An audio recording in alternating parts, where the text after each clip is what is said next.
En torno a las ideas germina la amistad. El viento impulsa las palabras y acorta las distancias. En busca del pensamiento que mueva a la reflexión, dos amigos te invitan a su mesa. Bienvenidos a este espacio en el que las ideas florecen del desierto.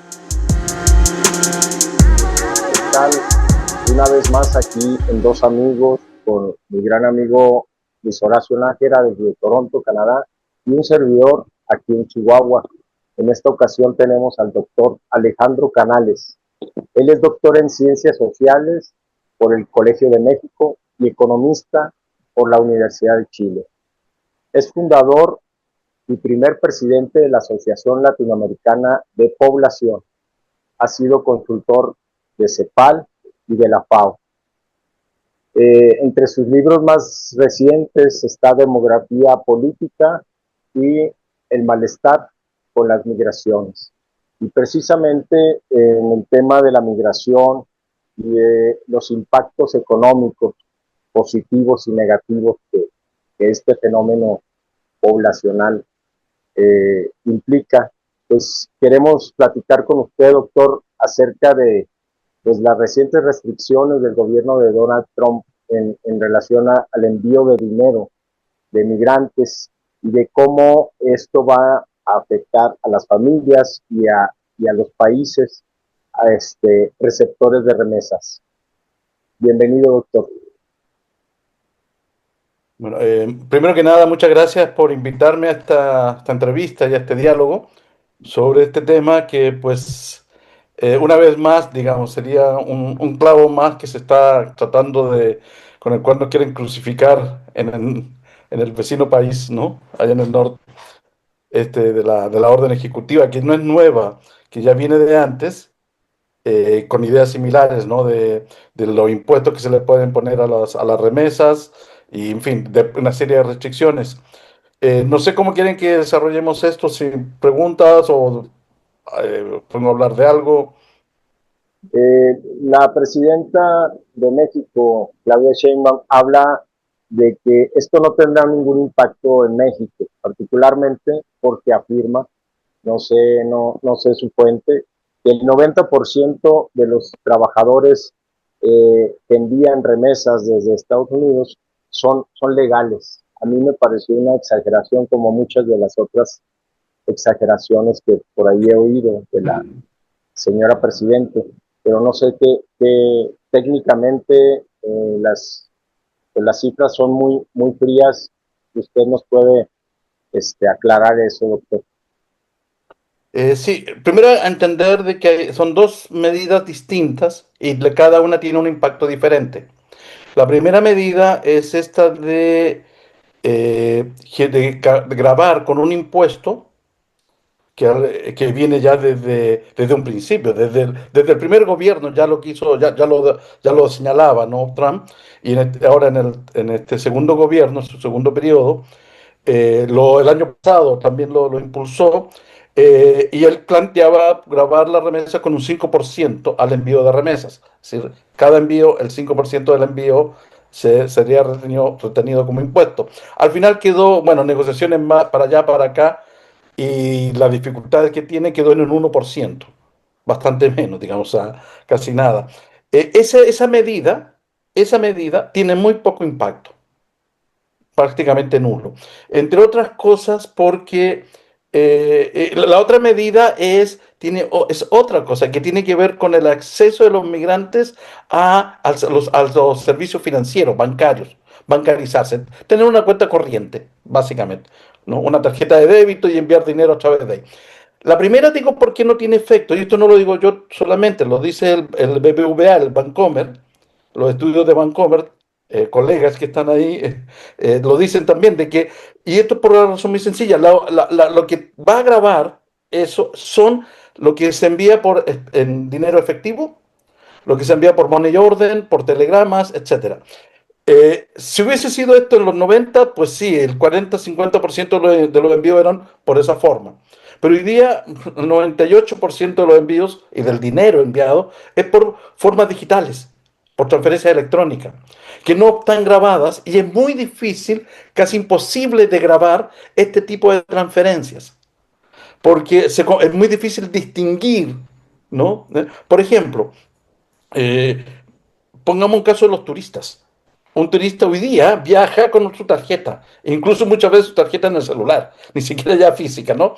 Y va sacando dinero del cajero o va pagando en un restaurante y paga con la tarjeta, saca dinero para andar con dinero de moneda local, etcétera. Y eso es normal, o sea, eso viene ocurriendo hace ya 20, 30 años que viene ocurriendo. Pasamos de los cheques viajeros a la tarjeta, digamos, ¿no? O sea, que es mucho más flexible, práctica, etcétera, ¿no? Y más barata, lo otro también, ¿no? Y por tanto es muy difícil para una institución bancaria distinguir, bueno, cuándo es el turista y cuándo es el migrante, cuándo es, digamos, si yo tengo lo que yo hago, por ejemplo, o amigos míos que tienen hijos estudiando en el extranjero, les pasan la tarjeta de crédito y ya así van regulando los gastos, y ya. Entonces, ¿cómo distinguir cuándo es una transferencia propiamente de este tipo de movimientos, ¿no? O sea, es imposible o compras en línea, etcétera. O sea, es imposible, dada la forma en que está manejándose el mundo. Hoy día compramos en línea.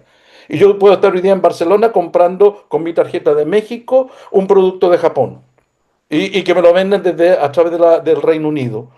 Entonces, ¿cómo cobrarlo? ¿No? ¿Cómo grabar? Es imposible. Entonces, en esa lógica, los datos indican que hoy día el 95-98% de las transferencias se hacen a través de medios digitales.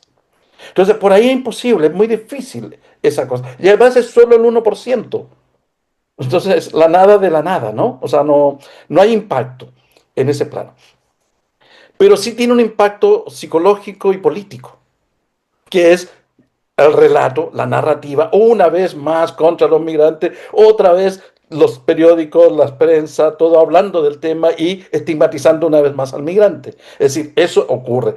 Y creando un mito de que los migrantes se llevan el dinero, ¿no? Lo sacan de Estados Unidos y lo llevan a México, con eso generan déficit en Estados Unidos porque ya no hay tanto dinero, etcétera, etcétera, etcétera. Mitos que se levantan, ¿no? Etcétera. Pero ese efecto es nulo, ¿no? Del impuesto. Y además porque es muy difícil trabajarlo. El segundo sí tiene un efecto diferente, que es esto de limitar el acceso al sistema financiero a la población migrante que no tenga papeles, ¿no? Que no tenga la green card, no esté nacionalizado, etcétera. Aquí también, esa es la política principal, limitar el acceso. ¿Qué significa esto? Hoy día cualquier persona, cualquier migrante o cualquier mexicano va a Wells Fargo, por si no, lo hice yo muchas veces, uno va a Wells Fargo y abre una cuenta bancaria. ¿Qué te piden? Pasaporte, alguna cédula de identidad o la matrícula consular. Entonces, y no hay problema, los bancos las aceptan. Bueno, después de negociaciones con el gobierno de México y todo eso, las aceptaron. Empezaron a aceptar la matrícula consular y hay una cierta flexibilidad para ese tipo de asuntos. Ahora, el banco, ¿qué es lo que argumenta? Dice, es que yo no puedo negarle a una persona la apertura bancaria. De hecho, una persona que entra a Estados Unidos puede abrir una cuenta bancaria con su pasaporte. Yo lo hice, estando cuando vivía en Tijuana, pasé al otro lado, a San Diego, y en el Wells Fargo y no tenía o sea, papeles, que tenía la visa de turista, era todo, ¿no? No me lo pidieron, simplemente el pasaporte. Y eso es porque es la fórmula de los bancos. Entonces, ahora, lo que está haciendo el gobierno es ponerle más restricciones al banco, de exigirle, tú cuando vas a abrir una cuenta bancaria a una persona, exígele tales y tales documentos. Entonces, si la persona no tiene una visa de residencia, una green card, no hay problema. Puede abrir una cuenta, pero que te muestre cuál es el documento que tiene para estar en el país. Entonces, si está de turista, pues no, esta o cualquier otra fórmula de turista, ¿no? Una visa de turista de permiso, lo debe tener. Entonces, eso ya es una restricción y eso sí afecta a una fracción importante de migrantes mexicanos en Estados Unidos. Pero lo afecta en forma parcial.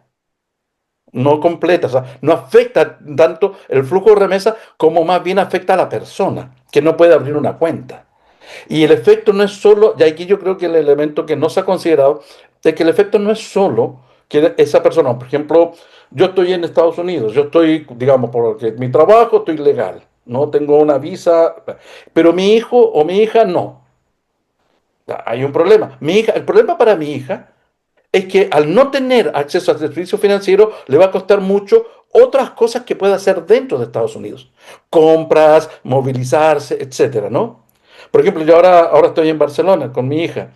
Y mi hija tiene banco acá, una cuenta bancaria, y ella se mueve por toda Europa con esa cuenta bancaria, ¿no? Y ya ha tenido problemas de regularización, claro, como todos, ¿no? Todos los migrantes sabemos que siempre, entre que se te venció la visa y te dan la nueva y todo eso, hay periodos.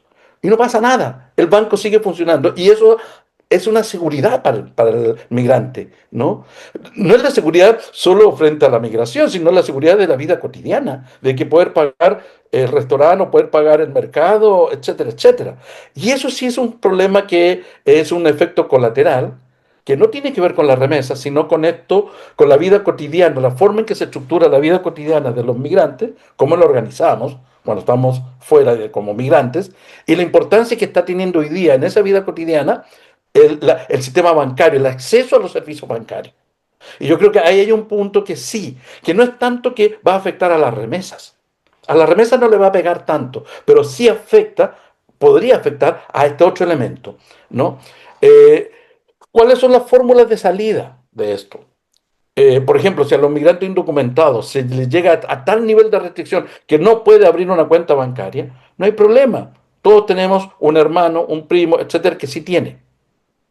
Y aquí viene el asunto importante, o sea, para ver, para dimensionar. Los datos del Pew Hispanic Center, no sé si lo ubican, el Ujú. Pew, digamos, el Pew Research, que es muy bueno, y yo como demógrafo he aplicado esos mismos métodos para hacer estudios más en profundidad todavía, calculamos más o menos de que anda alrededor de un tercio, hoy día, alrededor de un tercio de los migrantes mexicanos están en situación irregular. Pasamos de estar del 60% hace unos 15 años a solo un tercio. Bueno, bajó bastante, pero no deja de ser 4 millones de personas, ¿no? Ahora, lo que vemos de todas maneras es que no es que la persona esté sola, indocumentada y sola, sino que es una familia, coexisten en una familia una persona indocumentada con el padre está indocumentado, la hija nació allá, ¿no? Y el sobrino está documentado porque está estudiando. Entonces, es una mezcla rara las combinaciones que se pueden dar, ¿no? Y eso lo conocemos, y además la facilidad de pasar de una situación a otra, sobre todo los documentados e indocumentados. Estabas estudiando, estabas documentado, se te venció, se te acabó el estudio y entre el periodo en que consigues trabajo, ya sea el cambio de estatus migratorio y todo eso, y como están las situaciones, pasas a estar indocumentado un año y luego vuelves a estar documentado y así, ¿no? O sea, o sales y vuelves a entrar y ya tienes la visa de turista, etc. O sea, la situación es muy cambiante. Y eso sí es un problema no menor, digamos, que puede afectar, pero se resuelve por ahí. Es decir, si yo, en el caso, por ejemplo, el padre le puede dar una tarjeta a la hija para que use la tarjeta. El padre es documentado o ya naturalizado y le da la tarjeta a la hija. Y no hay problema. Y la hija puede moverse, ¿no? Sin problema, aunque ella esté indocumentada. Entonces, el efecto en realidad es que efectivamente va a limitar, o sea, unas medidas, si se ponen restrictivos, si obligan a los bancos, al banco le dicen, no puedes abrir una cuenta, y si abres una cuenta yo te paso, se te cae Hacienda ¿no? Y se te cae la DEA y todo, y te cerramos el banco, digamos, una cosa así. Si ocurre algo así, efectivamente los indocumentados no van a poder abrir cuentas bancarias. La fórmula va a ser por terceros. ¿No? Usar cuentas o bancos cuentas de terceros cercanos, ¿no? Familiares. Y es muy fácil, es lo que ocurre. Es lo que ocurre incluso en México, el padre le pasa una tarjeta. O sea, yo le abrí muchas veces a mis hijas de mi cuenta bancaria, le abrí una cuenta a mis hijos. Y ya, ya ellos tenían su cuenta y yo controlaba el dinero, ¿no? Así, o sea, eso ocurre, eso no, ya era lo mismo que sea documentado o indocumentado. ya no funciona eso. Ya no es difícil controlar eso. O sea, es muy difícil controlar eso. Ujú. Entonces, pero queda lo que decía del estigma primero, ¿no? Una vez más nos están dando en la torre a los migrantes, y aquí da lo mismo que se han documentado o no, es el migrante indocumentado genera problemas, etcétera, etcétera, etcétera. Se suma a toda esta campaña que hay, que llevamos años, décadas, en contra del migrante. Esta es una más. Es un elemento más de vulnerabilidad, un elemento más de precariedad. No va a cambiar mucho, digamos, la vulnerabilidad, hay por muchos lados somos vulnerables. Esta es una más. Y va a afectar, sí, pero con un efecto limitado. Y el migrante va a tener capacidad de respuesta, pero no deja de ser un ámbito más de vulnerabilidad que Ajá, empieza a operar. claro. Perdón. Sí, sí, gracias, doctor. Eh, ok, entonces, y de veras le agradecemos muchísimo su participación porque evidentemente hay que buscar a la gente que sabe. Ahora, ya dimensionando este tema que raya más en lo político, más que en lo operativo, digamos, del día a día del migrante, porque como dice usted, el amigo le presta la tarjeta, el tío, lo que sea, ¿no? Digo, esas redes existen en cualquier país y más en Estados Unidos. Ahora, aquí también se abre dos debates o dos preguntas que yo tengo. Una es el papel que van a jugar, que va a jugar la criptomoneda. ¿Cree usted que la criptomoneda pudiera eventualmente convertirse en algo que de repente va a llegar usted a los Altos de Jalisco y va a encontrar un cajero de cripto en, no sé, en un pueblito allá perdido que tiene el 80% de los hombres están en Estados Unidos? Puede ser esa una. Y la segunda es el tema del crimen organizado, que está utilizando mucho las mulas para estar enviando remesas y todo esto para estar lavando dinero. Entonces, primero es el tema ese del cripto. ¿Cree usted que para allá vaya a girar esto?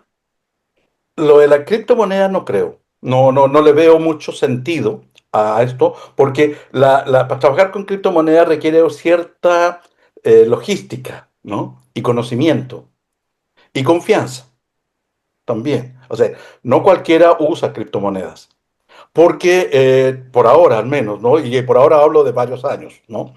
Eh, Desconfiamos de las criptomonedas porque es lo más volátil, sube y baja su valor. Entonces, estamos hablando de personas que tienen bajos ingresos, ¿no? O sea, no estamos hablando de personas que junten 20.000, 30.000 dólares y los estén enviando todos los meses, sino estamos hablando de 300, 500 dólares por ahí, envíos mensuales. Entonces, para esos niveles, las criptomonedas no son una buena opción por la volatilidad que tiene y lo que se puede perder. Perder de 500 dólares, perder 200 es pasar una semana sin comer, o sea, es pesado. Entonces, por un lado está ese problema. Y además requiere una logística, primero, del manejo, de saber, de conocimiento técnico, de saber cómo funciona, de transformar la criptomoneda en pesos, ¿no? Por un lado, y además confianza. La confianza, sí, no todos confiamos y hay mucha desconfianza todavía en esto, ¿no? Porque además la criptomoneda, curiosamente, también es una moneda, un instrumento también para fraudes. Entonces, está mezclado ahí, si desconfiamos de muchos otros, de estos también. Ahora, paralelamente también hay que tomar en cuenta que hay alternativas, que es, por ejemplo, lo que desde el gobierno mexicano se viene implementando, que ahora se llama FinaBien, o sea, un sistema financiero del bienestar, una cosa así se llama, ¿no? Que es facilitar a la población, no solo a la población migrante, sino a toda la población, el acceso a una bancarización, pero con el aval del Estado, digámoslo así, para evitarse los problemas de, primero, hacerlo más barato, estas transferencias, el manejo, todo eso. En Brasil, el sistema financiero de este tipo es tan barato que las empresas, digamos, Visa y todos los demás que usan, ¿no? Visa, Mastercard, American Express, todos, están enojadísimos y presionan al gobierno que la quite. ¿Por qué? Porque cada vez que nosotros hacemos un pago y vamos a una tienda y pagamos con la tarjeta, le caen unos pesitos a Visa o a Mastercard, etcétera, y al operador de todo esto. Entonces, lo que hace esto es eliminar esos costos o bajarlos. sustantivamente. Y eso sí le favorece mucho a quien maneja poco dinero en cada transacción, que este es el caso. Y esto además, ahora, eso fue una política, o sea, no surge por los migrantes, lo incluye, pero una política más general de bancarizar a la población para acceder a servicios bancarios y con eso poder acceder a créditos de distinto tipo. O sea, para construir casa, para remodelar la casa, para créditos agrícolas, lo que fuera. En la medida que la persona se bancarice, empieza a entrar en el sistema. Y es una lógica interesante, o sea, de política social, ¿no? Va en esa línea. El efecto es que, claro, los migrantes se ven beneficiados con esto. Y por tanto se genera, y el Estado mexicano, también los Estados centroamericanos, no solamente en México, y bienvenido que México lo está haciendo también, pero es más general, que están estableciendo de estas tarjetas que pueden ser usadas internacionales en Estados Unidos y en México, que sean en dólares y en pesos, etcétera, ¿no? Para facilitar, en este caso particular, ese movimiento, esa situación. Si eso, que es un poco lo que equivaldría a lo que eran los telégrafos de México antes que hacían los envíos, ¿no? Ujú. Daban confianza porque había aval del Estado, etcétera, etcétera. Ahora esto también. Eso si eso funciona y está funcionando realmente en muchas partes, si eso logra extenderse hacia los migrantes, va a ser innecesario las criptomonedas. Porque esto ya es una forma de transacción, de transferencia, de manejo financiero, digamos, bancario, de este tipo, de remesas, todo esto, mucho más confiable, ¿no? En ese sentido. Y más barato para todos. Eso respecto a la primera pregunta.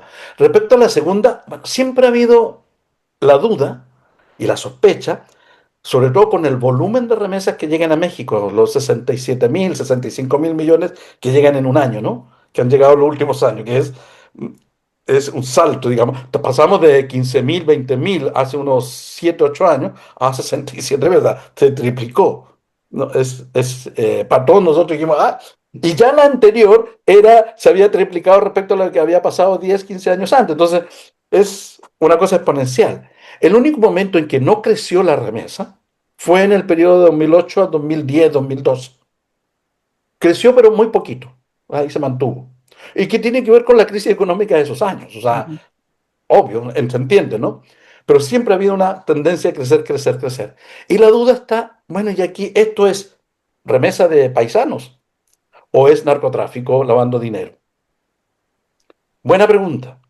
Yo me acuerdo haber hecho estudios sobre eso en 2007, 2008, cuando fue el primer boom de las remesas. Lo hemos vuelto a hacer ahora y es muy difícil rastrear, a través de la remesa, rastrear dinero del narcotráfico. Sale muy difícil, ¿no? Ahora, ¿por qué? Digamos, suponiendo lo que sí hemos supuesto, si lo envían los narcotraficantes, están enviando su dinero usando estos sistemas para enviar dinero, debe empezar a aparecer más en las zonas donde hay más narcotraficantes. Sinaloa, etcétera, Jalisco, etcétera, ¿no? Y resulta que no ocurre eso. Que no. O sea, las remesas se distribuyen casi en forma vis a vis con cómo se distribuyen los migrantes y los hogares receptores, etcétera, con otros datos que tenemos. O sea, como que no hay una concentración de flujo de remesas que da el Banco de México en las zonas donde hay más operaciones de narcotráfico. Donde uno podría decir, se están enviando el dinero por ahí. O sea, no funciona por ahí. Bueno, pero ok, pero el narcotráfico está bien extendido. Entonces, otro elemento importante era que el narco no va a estar enviando dinero, o sea, la dificultad de estar enviando envíos de 300, 400 dólares, 200 dólares, es muy difícil. Para enviar 1 millón de dólares, 2 millones de dólares, que lo podría hacer enviar un narcotraficante, digamos, o un mafioso o del crimen organizado, no va a estar enviando de $1.000, $2.000. Va a estar hablando cientos de miles, 1 millón. Fraccionar eso en envíos de $500 para que pasen desapercibidos no tiene mucho sentido. O sea, además es muy fácil de rastrearlo. Va a salir rápidamente, o sea, la misma persona, el mismo lugar, etcétera, enviando 1.000 envíos de $500. O sea, salta inmediatamente, las lucecitas saltan, ¿no? Ahora, y el tercer elemento es que el narco tiene otros mecanismos que lo ha usado desde siempre de lavado de dinero y que son más de economía formal, ¿no? Desde los mismos bancos, los mismos sistemas financieros norteamericanos, ¿no? El Citibank, por ejemplo, siempre ha estado acusado de esto. Al Wells Fargo también le tiran, ¿no? Y los bancos mexicanos, las financieras, servicios financieros mexicanos también, las empresas constructoras también, ¿no? Entonces hay muchas formas en que el crimen organizado ha establecido cómo hacer el lavado de su dinero, ¿no? Entonces, y que le sale más eficiente para ellos, ¿no? Entonces, como que uno dice, es más difícil, lo cual no significa que no haya, ¿no? Sino que, primero, aquí viene la primera que decía, es muy difícil rastrear o hacer el filtro. Esto es remesa, esto es crimen organizado. Es casi imposible.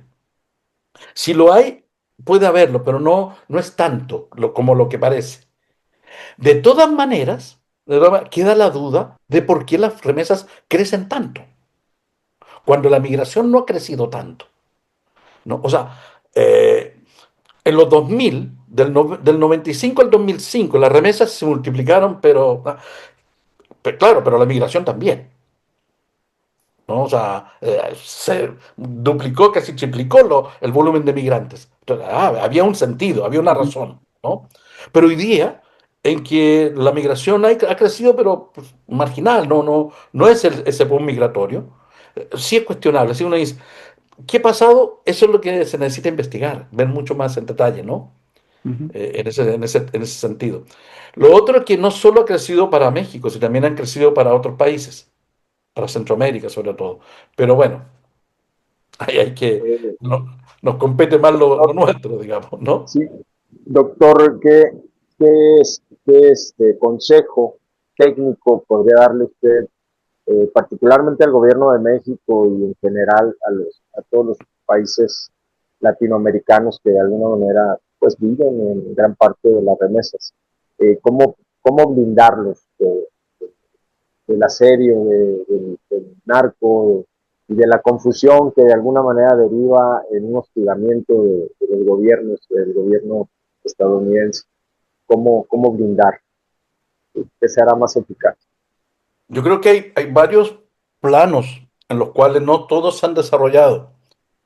O de repente viene alguien y desarrolla uno y pues queda ahí a medio camino. El primero, sobre todo el más importante, es que los gobiernos deben mantener una estrecha vinculación, comunicación directa con la diáspora, pero continua, periódica, permanente, continua, ¿sí? Y que los gobiernos entiendan, no la comunicación, ese vínculo no es para que podamos desde el gobierno resolver todos los problemas, porque no se puede, evidentemente no, pero es la necesidad del migrante de sentirse respaldado, de sentir, no estoy solo acá. O sea, hay un Estado, un gobierno, algo que me está, al cual puedo apelar para determinados rubros, casos, etcétera, ¿no? Situaciones. Que es algo que México, y hay una crítica a México, nunca tuvo hasta hace unos 15 años, más o menos que empezó. El voto de los mexicanos en el extranjero, salió, pues, fue un parto, pero larguísimo, ¿no? ¿Y cuánto costó? Desde ahí, o sea, uno dice, la idea de la representación política de los migrantes en el Congreso mexicano, de que puedan elegir un representante como lo hace Francia. Francia elige diputados a la Cámara que son elegidos por la gente que está fuera de Francia y lo representa a ellos. ¿Por qué no hacerlo? O sea, aquí, y Francia los tiene regados, o sea, la diáspora de francesa está por todo el mundo. Acá lo tenemos, el 90% están en Estados Unidos, entonces es más fácil incluso, ¿no? O sea, desde ahí, de entender, o sea, primero ese vínculo, esa es importante.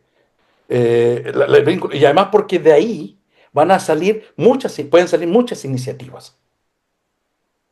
Eso está claro.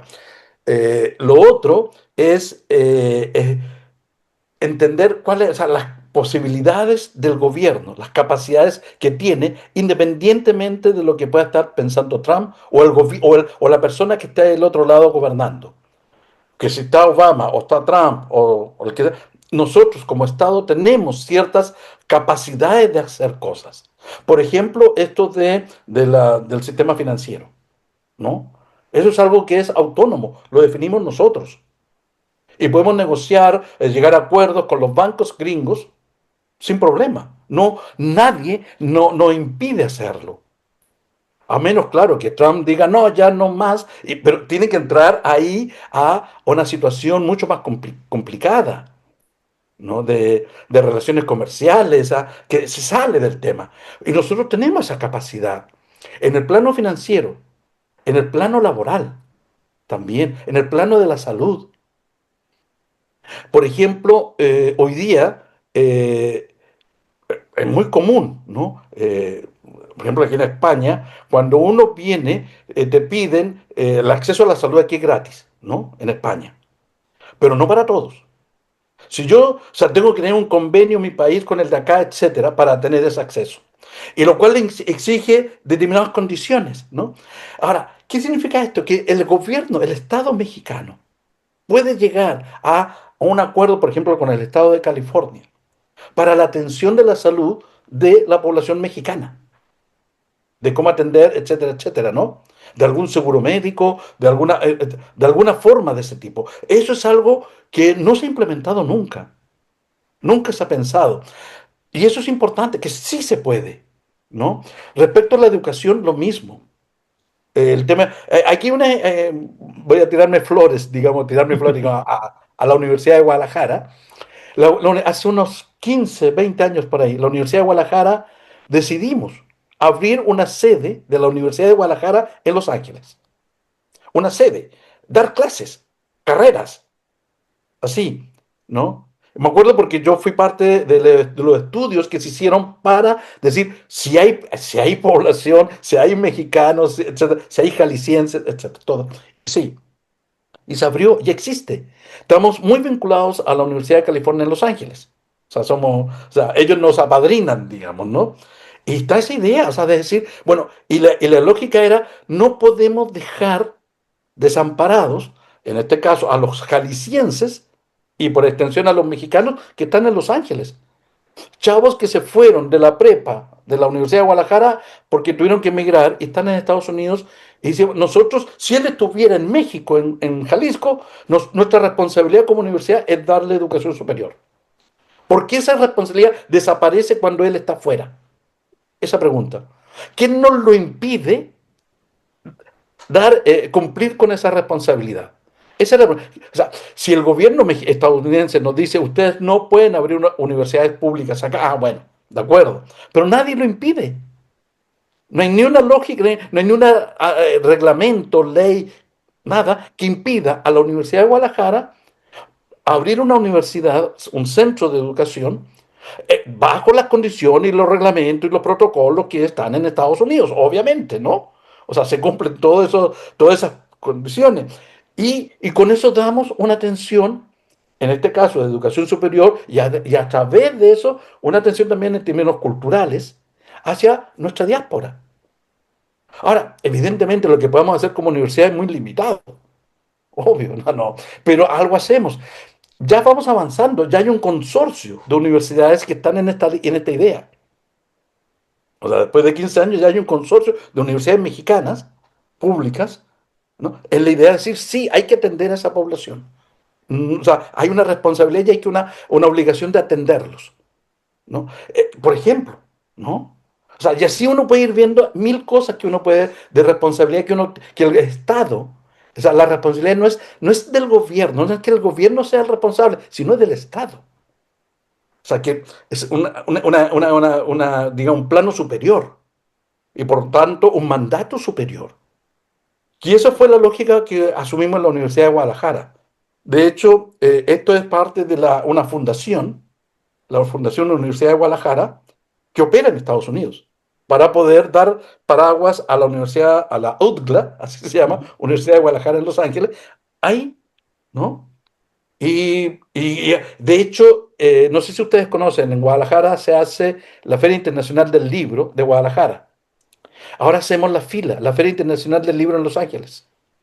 Evidentemente mucho más reducida, con menos recursos, pero y es libro en español, o sea, y es una forma de dar atención y dar difusión y dar apoyo, consolidar lo mexicano, lo latino en un lugar específico.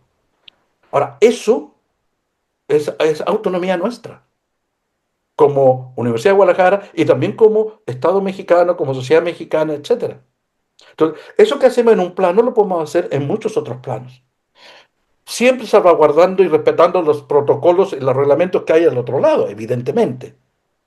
Pero abrir un poco la mente, decir, si tenemos 12 millones allá y además otros 30 millones que son hijos de, o sea, la diáspora es fundamental, ¿no? Lo cual no significa, o sea, significa eso, simplemente eso, un compromiso, una responsabilidad. Ahora, entender también de que como Estado no podemos resolver todos los problemas, porque además el Estado tiene que resolver los problemas de los mexicanos en México, que no son pocos, ¿no? Pero lo más relevante, lo que decía al principio, de que se entienda de que esa diáspora no está fuera de México, digo, fuera del imaginario mexicano, del Estado mexicano, no está fuera, sino que es parte de. Y responder, insisto, responder en la medida que se puede ir haciendo cosas con las instituciones que se vayan haciendo. Algo similar se hacía en la frontera con la UPN, la Universidad Pedagógica Nacional, que establecía vínculos con con la escuela, con los bachilleratos, los colleges, etcétera, de la frontera, del lado de Estados Unidos, para la enseñanza del castellano o del español, cómo enseñar español, etcétera. Es otra forma también, ¿no? O sea, hay muchas fórmulas que van, digamos, por abajo, muy, de repente no se notan mucho, no son tanta de la farándula que aparecen en 8 columnas, ¿no? En los diarios, pero que son importantes. Eso es. Perfecto. Doctor, desafortunadamente se nos terminó el tiempo, pero gracias porque nos ha aclarado muchas cosas y le ha aclarado a la audiencia muchas cosas. Gracias también porque usted está en España ahorita, entonces ya es noche, pero le agradecemos mucho por su tiempo. Enrique, como siempre, muchas gracias. Y bueno, pues esto fue un episodio por demás interesante de dos amigos y nos vemos en la próxima. Ok, no, al contrario, o sea, gracias por la invitación, digamos. Y aquí estamos para los que vengan, ¿no? Cuando si necesitan algo más, ahí estamos. Y después si pueden enviarme Claro que sí. Podcast y todo eso. Claro que sí. Con todo gusto.